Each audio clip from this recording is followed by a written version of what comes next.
Hello everyone. महत्वपूर्ण सरकारी योजनाएं। किसी भी एग्जाम में 3 से 5 नंबर का प्रश्न यहां पर इससे बनता है। इसमें केंद्र सरकार के साथ साथ राज्य सरकार की योजनाएं भी आपसे पूछी जा सकती हैं। इसलिए जब भी आप यहां पर कोई भी प्रीलिम्स या मेंस के एग्जाम देने जा रहे हैं तो सरकारी योजनाओं को जरूर पढ़ के जाइए। देखा जाए तो सरकारी योजनाओं को लेकर के किस तरीके के प्रश्न बनते हैं, यह मूलतः अगर आप समझ जाएं तो यहां पर योजनाओं को पढ़ना आसान हो जाता है। शॉर्ट टर्म में कम समय में जल्दी से रिवीजन करना हो तो वहां पर आपको 3 से 4 चीजें ही ध्यान रखनी चाहिए, जिससे योजनाओं को लेकर के लक्ष्य, उद्देश्य, किस वर्ग को यहां पर टारगेट करता है, कब यहां पर स्टार्ट की गई, ऐसे ही कुछ यहां पर विशेष पहलू होते हैं। कई बार मिलान करने को लेकर भी आता है, इसलिए योजनाओं के तथ्यात्मक जानकारियों से आपको अवगत होना चाहिए। ये वीडियो आप देखने के बाद इसे एग्जाम से पहले आप 3 से 4 बार 5 बार यहाँ पे जरूर देखिए। कोशिश कम से कम 2 बार तो मिनिमम यहाँ पे जरूर करके जाना है कि जितनी बार रिवाइज करिए यहाँ पे 3 से 5 नंबर आपको इसी वीडियो से आपको मिलने वाले हैं। तो चलिए हम यहाँ पे सेशन को स्टार्ट करते हैं। ज्यादा से ज्यादा यहाँ पर जो समय है आपको रिविजन करने के लिए यहाँ पर जरूरी है और इंपॉर्टेंट टॉपिक जहां से क्वेश्चन आने हैं उनको जरूर पढ़ना है। चलिए देखते हैं पहली योजना कौन सी है। देखिए यहाँ पर प्रधानमंत्री फसल बीमा योजना, ठीक है। इस योजना के संदर्भ में चलिए देखते हैं। यहाँ पे योजना को थोड़ा सा हम बड़ा कर लेते हैं ताकि यहाँ पे आसानी से आपको भी रिवाइज करने के संदर्भ में आसान रहे, ठीक है। देखिए यहाँ पे प्रधानमंत्री जो फसल बीमा योजना है, इसमें देखिए किस प्रकार की योजना है। तो सबसे पहले केंद्र प्रायोजित योजना है। प्रकृति कैसी है तो यहाँ पर देखा जाए जो किसान हैं, कर्जदार किसानों सहित सभी किसानों के लिए एक स्वैच्छिक होगी, अर्थात किसान स्वयं अपने स्तर पे, चाहे वो कर्जदार है या नहीं है, वो आपसे अपना सकता है, उसे इसका लाभ ले सकता है।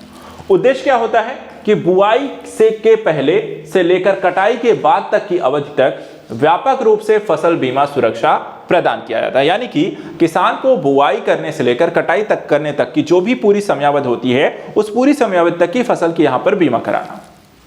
इसमें देखा जाए शामिल की गई फसलों का प्रीमियम जो भुगतान है, जैसे रबी हो गई, खरीफ के अंतर्गत आने वाली फसलें हो गई, सभी अनाज हो गई, मिलेट्स हो गई, दालें हो गई, तिलहन हो गई, सभी प्रकार की फसलें आती है। ये क्वेश्चन हो सकता है कि प्रधानमंत्री फसल बीमा योजना के तहत किन प्रकार की फसलों को शामिल किया गया। तो यहाँ पे देखिए सभी हैं, ठीक है, अनाज, मिलेट्स, दालें और तिलहन। इसके साथ साथ यहाँ पे देखिए वाणिज्यिक बागवानी फसलें बीमित राशि का 5%, खरीफ फसलें बीमित राशि का 2% और रबी फसलें बीमित राशि का 1.5% यहां पर आपको दिया जाता है। तो ये चीज यहां पर आपको ध्यान रखना है प्रधानमंत्री फसल बीमा योजना के बारे में। ऐसे ही दूसरी योजना यहां पर हम देखते हैं। देखिए 2 योजना यहां पर है। प्रधानमंत्री किसान सम्मान निधि योजना है। इसके बारे में क्या है, देखिए यहां पे है कि किस प्रकार की योजना है। अगेन देखिए यहां पर एक केंद्रीय क्षेत्र की आपकी योजना है। इसका उद्देश्य क्या है, तो उद्देश्य देखिए अलग अलग कृषि आदानों यानी इनपुट्स की खरीद के लिए सभी भूमि धारक किसानों की वित्तीय आवश्यकताओं को पूरा करना।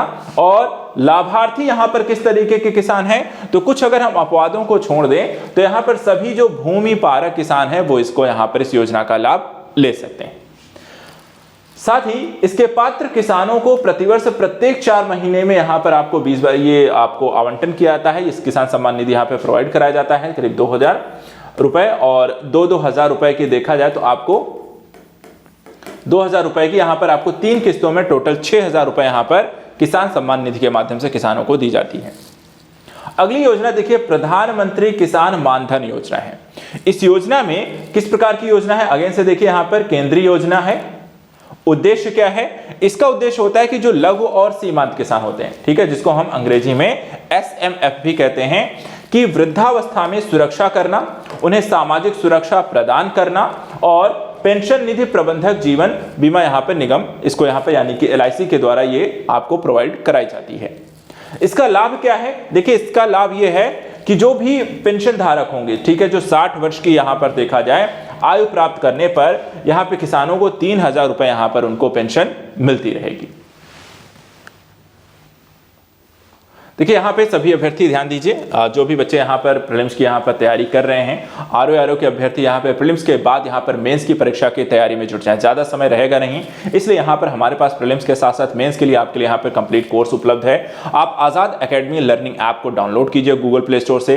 इसकी लिंक यहाँ पर आपको डिस्क्रिप्शन में दी गई है। इसके माध्यम से आप यहाँ पर हमारा कंप्लीट कोर्स ज्वाइन कर सकते हैं, रिविजन कर सकते हैं। इसमें हिंदी माध्यम के सभी अभ्यर्थियों के लिए कोर्स यहाँ पर अवेलेबल है। यहाँ पर आपको जनरल हिंदी, सामान्य अध्ययन के पेपर हैं, आपको पत्र लेखन और उससे संबंधित यहाँ पर विषय वस्तु भी उपलब्ध हैं और मेंस की तैयारियों को यहाँ पर बेहतर करने के लिए आपको गाइडेंस भी प्रोवाइड कराया जाएगा। तो यहाँ पर बिना देर किए प्रारंभिक परीक्षा को जैसे ही समाप्त होती है, मुख्य परीक्षा में लगना है और अपनी तैयारियों को यहाँ पर बेहतर बनाना है। चलिए आगे बढ़ते हैं। यहाँ पर अगली देखिए योजना जो है प्रधानमंत्री कृषि सिंचाई योजना है। ये क्या है, इसके बारे में देखिए इंपॉर्टेंट जो फैक्ट यहां पर हैं क्या क्या है। देखिए किस प्रकार की योजना है, अगेन से देखिए केंद्र प्रायोजित योजना है। इसका उद्देश्य क्या है, उद्देश्य है कि खेत स्तर पर जल की यहां पर जो पहुंच बढ़ाना है और सिंचाई के तहत कृषि योग्य क्षेत्र का यहां पर आपको विस्तार करना है। समर्पित कोष की अगर हम बात करें इस योजना के अंतर्गत तो यहाँ पे राष्ट्रीय कृषि ग्रामीण विकास बैंक यानी कि नाबार्ड एक नोडल एजेंसी के तौर पे काम करता है और समर्पित एक दीर्घकालीन सिंचाई निधि यानी कि एलटीएफ और सूक्ष्म सिंचाई कोष यानी कि आईएमएफ भी इसके साथ यहाँ पर जुड़े हुए हैं। देखा जाए इस फसल के इस योजना के संदर्भित कुछ मूल बिंदुओं पर भी आपको ध्यान रखना है। जैसे ये प्रति बूंद यहाँ पर अधिक फसल के तहत यहाँ पे संचालित होती है, खेत स्तर पर जल प्रबंधन को बढ़ावा देती है, हर खेत को पानी को उपलब्ध कराना और एकीकृत जल संबद्ध क्षेत्र प्रबंधन कार्यक्रम भी यहाँ पर इसी के अंतर्गत समाहित है। चलिए अगली यहाँ पर देखिए दो और योजना यहाँ पर आ जाती हैं। एक योजना है जिसको हम खाद्य तेलों पर राष्ट्रीय मिशन कहते हैं, जिसे ऑयल पॉम के संदर्भ में यहाँ पे जारी किया गया है। यह भी केंद्र प्रायोजित यहाँ पर योजना है और इसका उद्देश्य है कि खाद्य तेलों पर आयात जो बोझ है उसको कम करना है। इसमें देखिए विशेष ध्यान दिए जाने वाला क्षेत्र जो है पूर्वोत्तर और अंडमान निकोबार द्वीप समूह पर यहाँ पर ज्यादा फोकस किया गया है और इसकी अवधि देखा जाए 2025-26 तक यहाँ पर सरकार के द्वारा बढ़ा दी गई है। देखिए नेशनल पॉम ऑयल जो है यहाँ पर 8,844 करोड़ रुपए यहाँ पर सरकार इसमें दे रहा है। तेलों में जो आत्मनिर्भरता का मिशन है उसके माध्यम से यहाँ पर प्राप्त करना है। अभी देखा है 2196 जो करोड़ रुपए है इसमें राज्य सरकारें यहाँ पर योगदान करेंगी और 3.70 लाख हेक्टेयर से 10 लाख हेक्टेयर यहाँ पर आपको एरिया जो है पॉम ऑयल के संदर्भ में यहाँ पर इसका विस्तार किया जाएगा। 6.5 लाख हेक्टेयर का यहाँ पर देखा है इसमें पौधरोपण किया जाएगा और इस योजना को 2025-26 तक यहाँ पर विस्तारित किया गया है। खेती के क्षेत्र के संदर्भ में देखा जाए तो ICAR जो है भारतीय आंचल पॉम ऑयल अनुसंधान संस्थान के ऑयल पॉम की खेती के लिए लगभग 28 लाख हेक्टेयर क्षमता का आकार यहां पर विकसित करेगा और आंध्र प्रदेश प्रमुख ऑयल पॉम उत्पादक राज्यों में से एक है। अगली योजना देखिए एकीकृत बागवानी विकास मिशन। ये क्या है, ये भी कैसी योजना है, एक केंद्र प्रायोजित योजना है। इसका उद्देश्य क्या है कि देश में बागवानी का समग्र रूप से यहां पर विकास करना और इसका वित्त पोषण जो साझेदारी यहां पर आप देखें तो भारत सरकार जो है 60% है, राज्य सरकार जो है वहां पर देखा है 40% है, भारत सरकार देखा है तो इसमें 90% आपको टोटल यहां पे कर रही है पूर्वोत्तर और हिमालय क्षेत्रों में, जबकि पूर्वोत्तर हिमालय राज्य जो है वो सिर्फ 10% करेंगे। तो यहां पर देखा जाए वित्त पोषण जो है नॉर्मल राज्यों के लिए यहां पर 40% है और पूर्वोत्तर राज्यों के लिए 10% रहेगा। किसान क्रेडिट कार्ड जो योजना है ये क्या है, तो देखिए पूर्वोत्तर और हिमालय क्षेत्र के राज्यों को छोड़कर बाकी जो सभी राज्य हैं वहां पर ये लागू किया गया है। इसका उद्देश्य क्या है कि खेती के अलग अलग चरणों में किसानों के वित्तीय आवश्यकताओं को यहां पर पूरा करना। कार्यान्वयन जो एजेंसी है इसमें देखा है तो वाणिज्यिक बैंक है, क्षेत्रीय ग्रामीण बैंक है, लघु वित्त बैंक है, सरकारी समितियां इसकी कार्यान्वयन एजेंसियों के तौर पर यहां पर कार्य कर रही हैं। लाभार्थी की बात करें तो यहां पर सभी किसान जो हैं उधारकर्ता जिनके पास भू स्वामित्व है, काश्तकार किसान हैं, अलिखित पट्टेदार हैं, बटाईदार हैं, ये सभी यहां पर इससे संबंधित हैं। संबद्ध क्षेत्र जो कवरेज होगा इसमें पशुपालन और मत्स्य पालन से संबंधित क्षेत्र भी इसमें आपको शामिल किए गए हैं। अगला मिशन देखते हैं। अगली योजना है देखिए राष्ट्रीय सतत विकास कृषि योजना है और यहां पे देखिए केंद्र प्रायोजित है आपको कृषि मिशन के अंतर्गत। इसका लक्ष्य है बदलती जलवायु के प्रति भारतीय कृषि को अधिक आपात सहनी बनाने के रणनीतियों को विकसित और कार्यान्वित करना, क्योंकि जो फसल है सबसे ज्यादा देखिए जलवायु परिवर्तन के कारण यहाँ पे आपको प्रभावित हो रही हैं। और यहाँ पर एक उप योजना भी यहाँ पे शामिल की गई है और यह मिशन जो है जलवायु परिवर्तन पर राष्ट्रीय कार्य योजना यानी कि NAPCC के तहत निर्धारित 8 मिशनों में से एक है। इसमें अगर देखा है तो वर्षा सिंचित विकास, खेल स्तर पर जल प्रबंधन, खेत स्तर पर जल प्रबंधन और मृदा स्वास्थ्य प्रबंधन जैसे पहलुओं को इसमें शामिल किया गया है। अगली योजना पुनर्गठित राष्ट्रीय बांस योजना, ठीक है। यह किस प्रकार की योजना है तो यह भी देखिए आपको एक केंद्र प्रायोजित यहां पर आपको योजना है। पृष्ठभूमि देखा जाए तो इसे 2006 में ही यहाँ पर शुरू किया गया था और इसे आयात को कम करने और आजीविका और व्यावसायिक अवसरों में सुधार करने के लिए 2018-19 में यहाँ पर फिर से पुनर्गठित किया गया। इसमें देखा है उत्पादक विकास को यहाँ पर इसमें बढ़ावा देना है, मुख्य रूप से यहाँ पर बांस के उत्पादन को बढ़ाना है। अगली योजना देखते हैं, कौशल और अनुसंधान विकास। देखिए तो राष्ट्रीय कृषि बाजार जिसे हम कहते हैं ई-नैम के संदर्भ में देखें, ये Akhil Bharatiya electronic trading portal है जिसमें जो कृषि जिंसों के एकीकृत राष्ट्रीय बाजार के निर्माण हेतु यहाँ पर एपीएमसी जो मंडियां हैं उनको यहाँ पर इसमें एक नेटवर्किंग यानी कि एक दूसरे से यहाँ पर जोड़ने का काम करना, एक ही मंच पे लेकर आना है। एक प्रकार से ये केंद्रीय क्षेत्र का योजना है और इसका वित्त पोषण जो है एग्रीटेक इंफ्रास्ट्रक्चर फंड यहाँ पर आपको करता है। नोडल कार्यान्वयन एजेंसी के तौर पर लघु कृषक कृषि व्यापार संघ जो होती है इसकी एक क्रियान्वयन एजेंसी के तौर पर काम करती है। अगली योजना राष्ट्रीय कृषि विस्तार प्रौद्योगिकी मिशन। देखा जाए तो यह भी एक केंद्र प्रायोजित यहां पर आपकी योजना है। इसका जो उद्देश्य है कि प्रौद्योगिकी प्रसार के लिए नई संस्थागत व्यवस्थाओं के माध्यम से विस्तार प्रणाली को यहां पर किसान आधारित यहां पे बनाना है। इसमें देखिए किसानों के प्रति यहां पर इसे जवाबदेह बनाना है और इसे कृषि प्रौद्योगिकी प्रबंधन एजेंसी यानी कि एटीएमए के तहत यहां पर इसे प्रारंभ किया गया है। इसके मुख्य घटक में 3 पहलू शामिल हैं। पहला कृषि विस्तार पर उपमिशन है, दूसरा कृषि मशीनीकरण पर उपमिशन है और तीसरा बीज और रोपण सामग्री पर एक उपमिशन यहां पर है।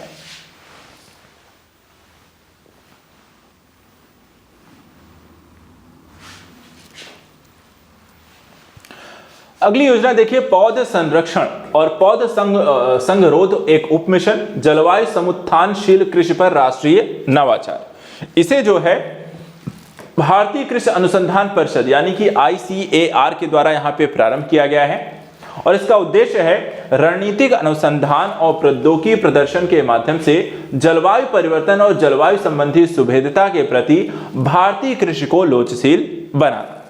इसमें देखा जाए तो आपको 4 घटक शामिल हैं। पहला, इसमें रणनीतिक अनुसंधान को बढ़ावा देना है। दूसरा, बाहरी समर्थन इस परियोजना के लिए विश्व बैंक और भारत सरकार के बीच 50-50 के अनुपात में लागत का साझाकरण किया जाएगा।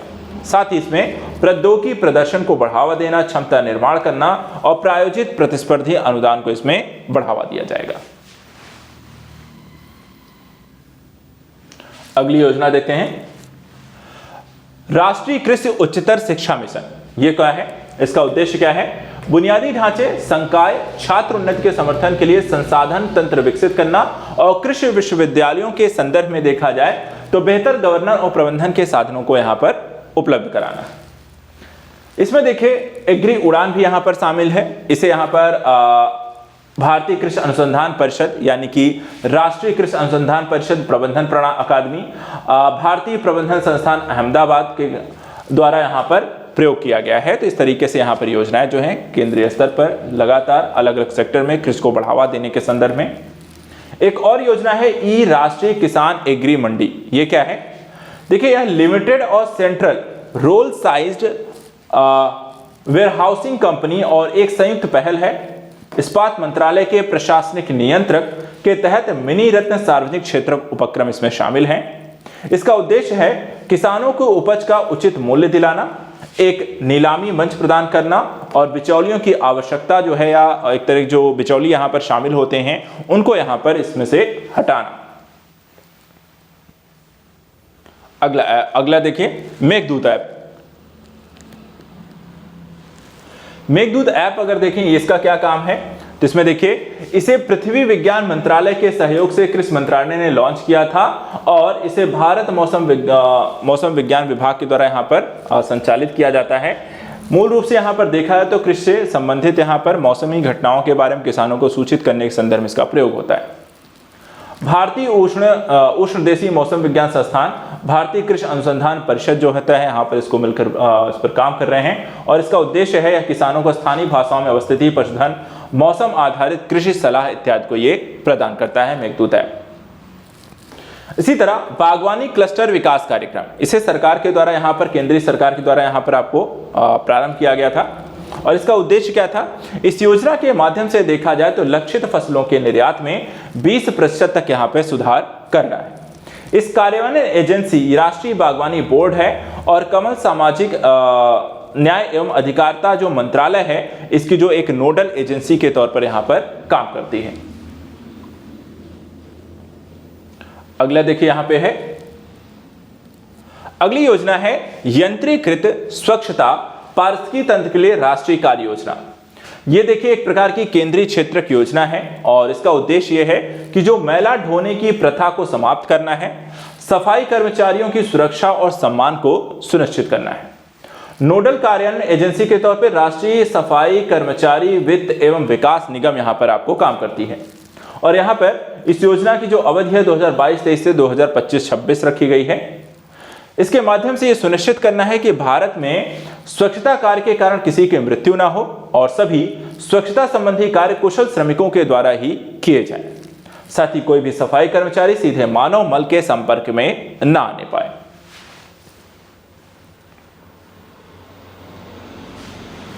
अगली योजना देखते हैं, आजीविका और उद्यम के हाशिए पर रहने वाले व्यक्तियों के लिए सहायता।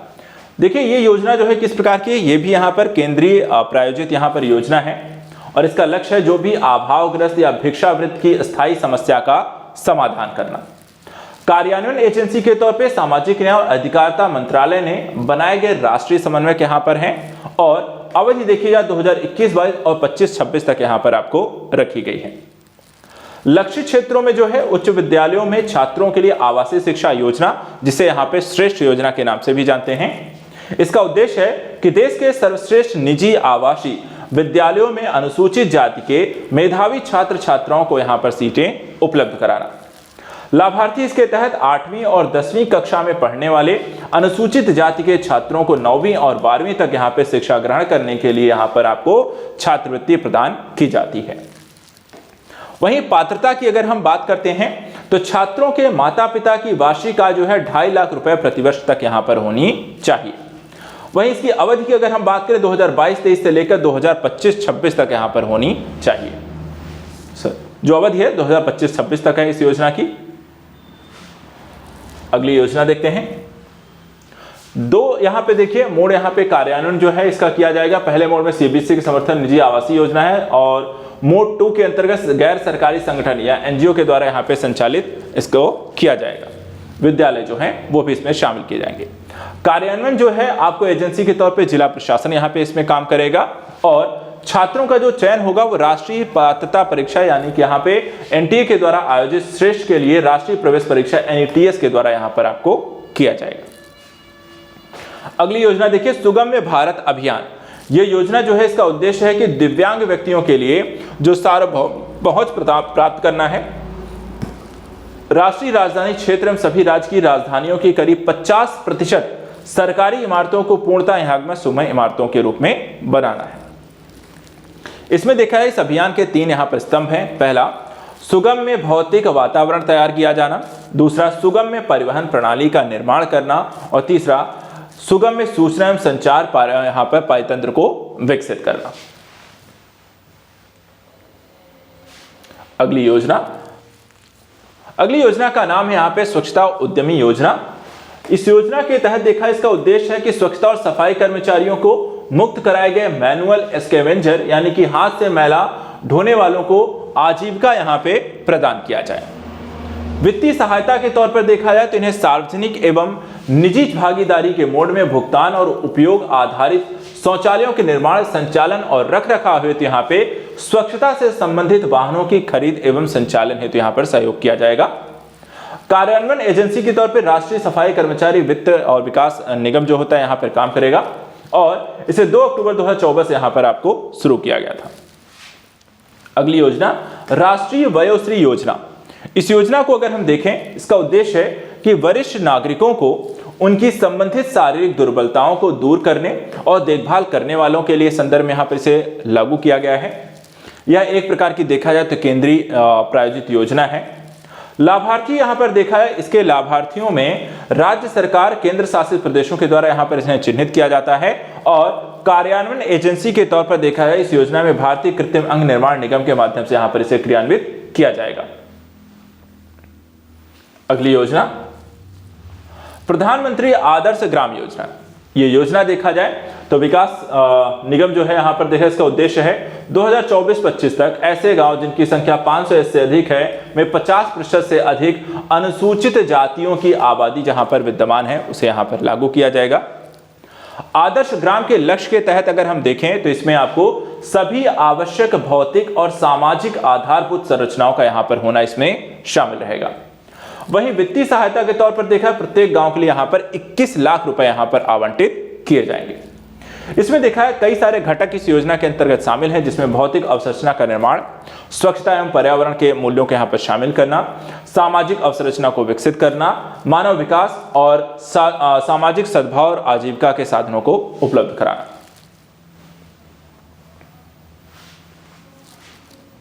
अगली योजना देखते हैं, दीनदयाल दिव्यांग पुनर्वास योजना।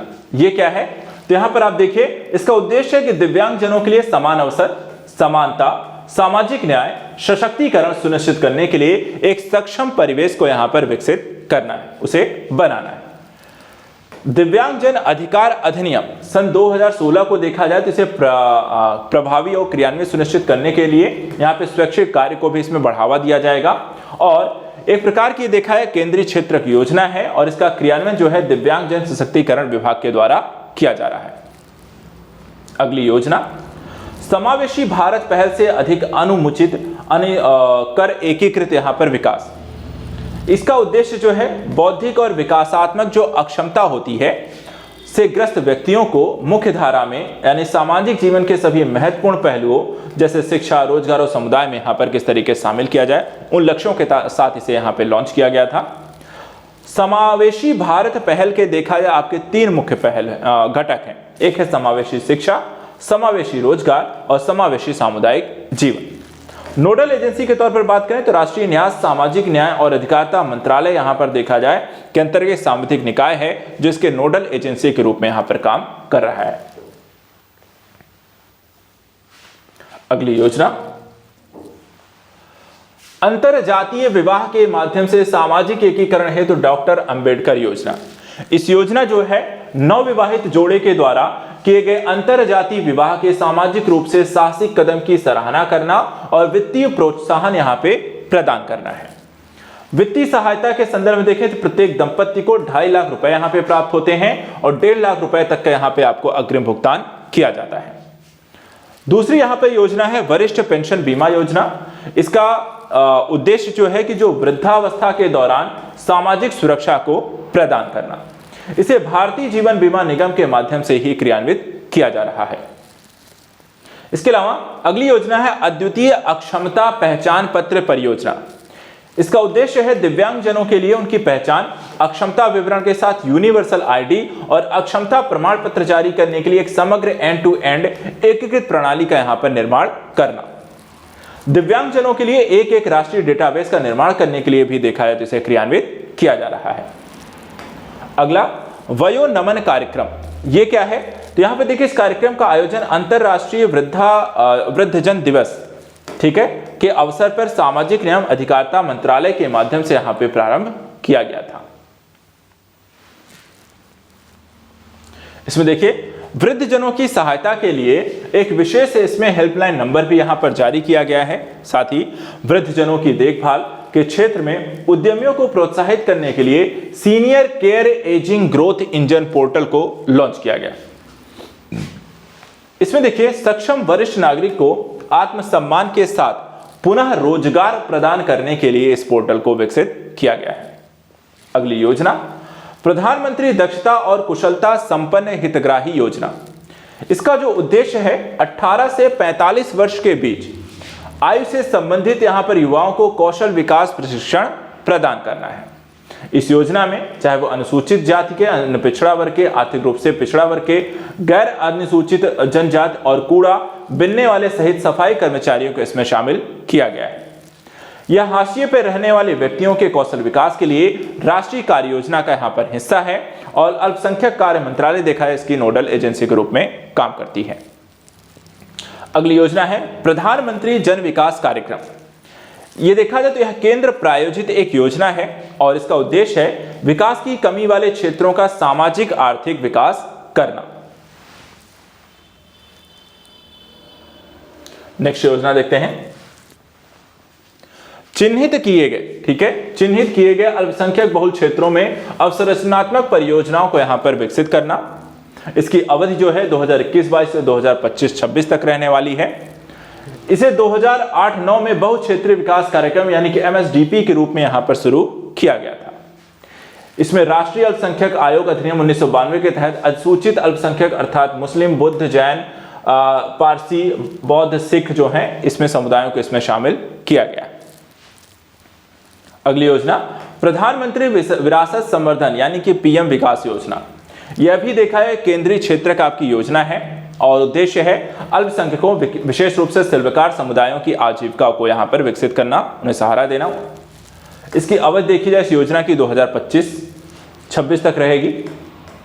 नेक्स्ट योजना है छात्रवृत्ति योजना। यह भी देखा है केंद्रीय क्षेत्र की आपकी योजना है और इस योजना के तहत 30% छात्रवृत्ति छात्रों को यहां पे प्रदान किया जाएगा। नेक्स्ट योजना देखते हैं। इसमें देखा जियो पारसी। जियो पारसी जो है यह भी एक केंद्रीय क्षेत्र की योजना है। इसका लक्ष्य है कि भारत में पारसी समुदाय की घटती जनसंख्या को रोका जाए। उद्देश्य क्या है? वैज्ञानिक प्रोटोकॉल और ढांचागत हस्तक्षेप को अपनाकर पारसी आबादी को यहां पर विकसित करना है और इसकी नोडल एजेंसी के तौर पर जनजातीय कार्य मंत्रालय कार्य कर रहा है। अगली योजना है एकलव्य मॉडल आवासीय विद्यालय। यह देखा जाए तो एक केंद्रीय क्षेत्र की योजना है। प्रायोजन देखा जाए तो आदिवासी बहुल क्षेत्रों में अनुसूचित जनजाति के छात्रों को एक गुणवत्तापूर्ण शिक्षा प्रदान करना है। लाभार्थियों के संदर्भ में देखें तो यहां पर आपको 6 से 12 तक के कक्षा में पढ़ने वाले छात्र इसके लाभार्थी रहेंगे और इसका जो वित्त पोषण किया जाएगा वो जनजातीय छात्रों के लिए राष्ट्रीय शिक्षा सोसाइटी के द्वारा किया जाएगा। विशेषताएं क्या है? तो EMRS की शुरुआत जो है 1997-98 में की गई थी और इसमें 50% से अधिक जनजाति आबादी और कम से कम 20,000 वाले यहाँ पे सभी जनजातीय ब्लॉक इसमें आपको शामिल हैं। अगली योजना है वन विकास योजना। इसका उद्देश्य है कि आदिवासी आबादी का सामाजिक आर्थिक यहाँ पर विकास सुनिश्चित करना है और इस योजना के समर्थन मूल्य श्रृंखला के विकास से लघु वनोपज को यहां पर बढ़ावा देना है। इसकी क्रियान्वयन एजेंसी के तौर पर भारतीय जनजातीय सहकारी विपणन विकास संघ यहां पर यानी कि ट्राइफेड काम करता है और इस योजना के अंतर्गत अगर हम देखें तो आदिवासी सहकर्ताओं को के द्वारा एक के लिए तृतीयक मूल्य संवर्धन केंद्र भी यहां पर आपको स्थापित किए जाएंगे। यह प्रसंस्करण कार्य मंत्रालय की एक यहां पर आपको संयुक्त पहल भी है। यहां पर 2 मंत्रालय मिलकर यहां पर देखा जाए तो यानी कि ट्राइफेड और प्रसंस्करण कार्य मंत्रालय मिलकर काम करते हैं। आदिवासियों के लिए पहल, इस पहल के तहत ट्राइमेने आदिवासियों की आजीविका बढ़ाने के CSR कोष को भी यहां पर आपको संबद्ध किया गया है। साथ ही गो ट्राइबल कैंपेन, ये क्या है? इसका उद्देश्य है ट्राइफेड ने जागरूकता के लिए जनजाति एवं कला शिल्प को प्रोत्साहित करना। साथ ही देश भर में 700 से अधिक यहां पर भारतीय जनजातियों के सामाजिक आर्थिक कल्याण में सहायता प्रदान करने हेतु इसे प्रारंभ किया जाएगा। इसी तरह गोइंग ऑनलाइन एज लीडर्स कार्यक्रम यानी कि गोल, यहां पर यह क्या है? संबंधित क्षेत्रों में भविष्य के नेतृत्वकर्ता बनने के लिए आदिवासी युवाओं को सशक्त बनाने हेतु फेसबुक के द्वारा प्रारंभ की गई एक पहल। इसमें डिजिटल रूप से यहाँ पे जिन्हें शिक्षित और सहायता प्रदान करने, परामर्श इत्यादि यहाँ पे प्रोवाइड कराया जाएगा। अगली योजना श्रम एवं रोजगार मंत्रालय के द्वारा राष्ट्रीय बाल श्रम परियोजना है जो कि केंद्रीय क्षेत्र की योजना है और इसके माध्यम से इसका उद्देश्य क्या है कि बाल श्रमिकों के पुनर्वास को बढ़ावा देना। कार्यान्वयन जो है जिला परियोजना समिति के माध्यम से किया जाएगा और वर्ष 2021 में देखें NCLP योजना के विलय समग्र शिक्षा योजना में यहां पर समग्र शिक्षा अभियान में यहां पर कर दिया गया। इसके अलावा एक पोर्टल लॉन्च किया गया जिसको हम कहते हैं पेंसिल पोर्टल।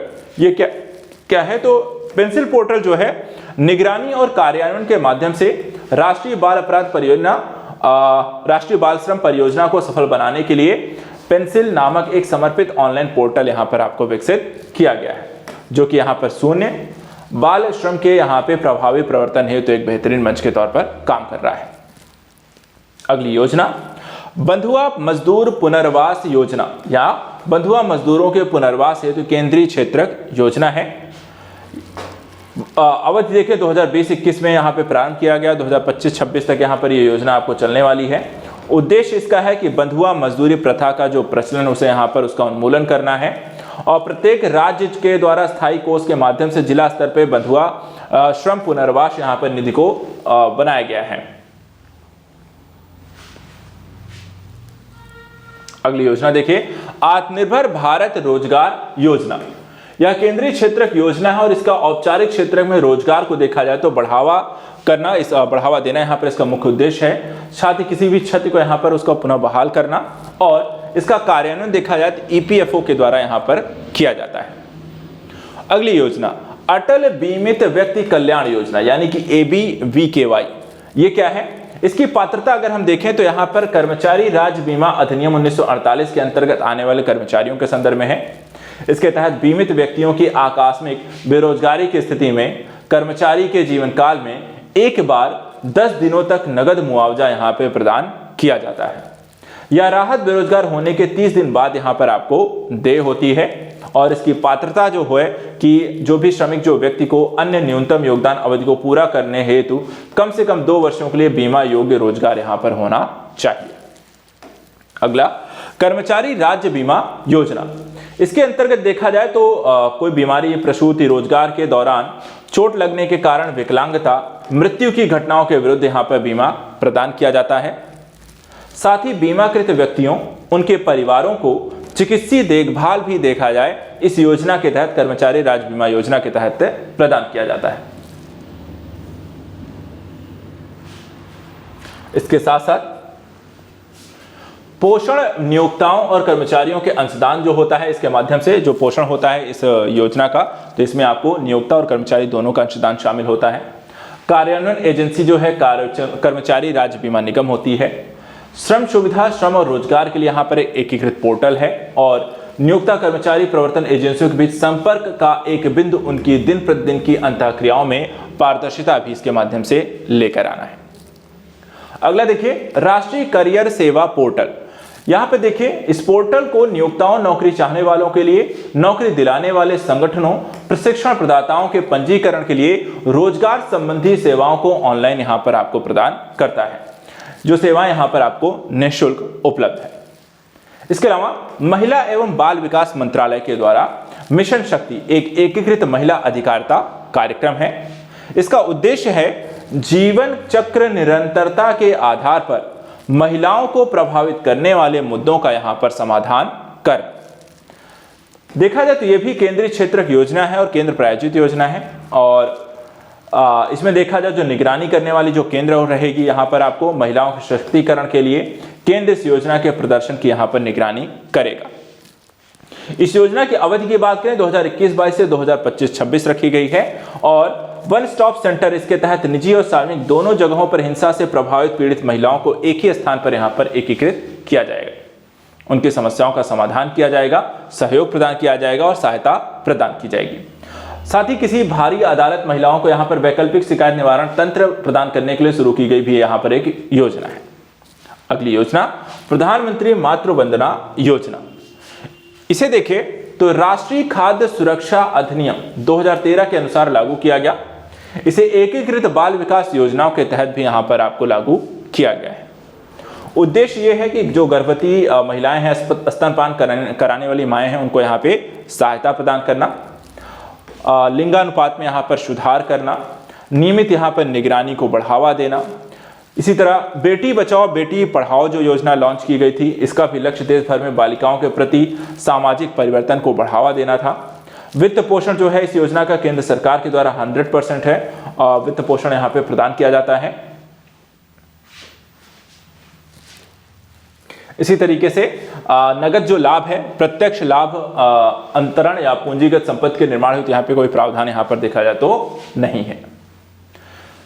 अगला देखिए, ककोस देश के सभी जिलों में। इसका उद्देश्य यह है कि जन्म के समय जो लिंगानुपात के प्रत्येक वर्ष 2 अंकों का यहाँ पर सुधार करना है और इसका वित्त पोषण केंद्र सरकार द्वारा 100% यहाँ पर किया जाता है। अगली योजना है सक्षम आंगनवाड़ी और पोषण। इसका जो लक्ष्य है कि पोषण सामग्री और वितरण में रणनीतिक बदलाव के माध्यम से कुपोषण की चुनौतियों का समाधान करना। इसके प्रकार की बात करें तो यह एक प्रकार की आपको केंद्र प्रायोजित योजना है और योजना का जो मूल्यांकन करती है महिला एवं बाल विकास मंत्रालय के द्वारा नामांकित किसी प्रतिष्ठित तीसरे पक्ष के द्वारा योजना का यहां पर मूल्यांकन किया जाएगा। योजना की जो अवधि है यहां पर आप देख सकते हो 2021-22 से 2025-26 तक है। उद्देश्य की बात करें तो देश के मानव पूंजी विकास में योगदान देना और कुपोषण की चुनौतियों का यहां पर समाधान करना। अगली योजना है मिशन वात्सल। इसमें देखिए इसका जो लक्ष्य है कि प्रत्येक बच्चे के लिए एक स्वस्थ और खुशहाल बचपन सुनिश्चित करना, उन्हें अपनी पूर्ण क्षमता को यहां पर प्रकट करने के लिए यहां पर अवसर प्रदान करना है।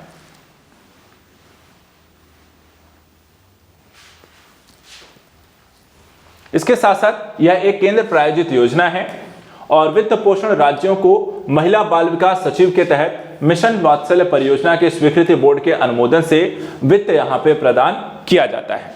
इस योजना की भी जो अवधि रहेगी 2021-22 से 2025-26 तक रहेगी और उद्देश्य रहेगा उद्यमिता, विकास, संरक्षण, भागीदारी हेतु इन सभी क्षेत्रों पे यहां पर अधिकार और कर्ज यहां पर सुनिश्चित करना होगा, यानी कि यहां पर उपलब्ध कराना। नेक्स्ट है जेंडर चैंपियंस योजना। ये क्या है? इसका उद्देश्य देखिए एक ऐसे निगम न्यायपूर्ण समाज को बढ़ाना और महिलाओं के साथ यहां पे समान व्यवहार करना। इसमें देखिए शुभारंभ यह है महिला विकास मंत्रालय के द्वारा, मानव संसाधन विकास मंत्रालय और एक सहयोगात्मक प्रयास है। शैक्षिक संस्थानों देखा जाए तो इसमें यहां पर आपको भागीदारी इसमें कर रही हैं और 1 वर्ष से अधिक में यहां पे लड़के और लड़कियों के दोनों के यहां पे जो है जेंडर चैंपियंस यहां पर आपको इसमें बन सकते हैं। पीएम केयर्स योजना, इसमें देखा जाए तो 11 मार्च 2020 को जो आज कोविड-19 महामारी के कारण अपने माता पिता दोनों को खोने वाले बच्चों के लिए से 2021 में यहाँ पर देखा जाए तो शुरू किया गया।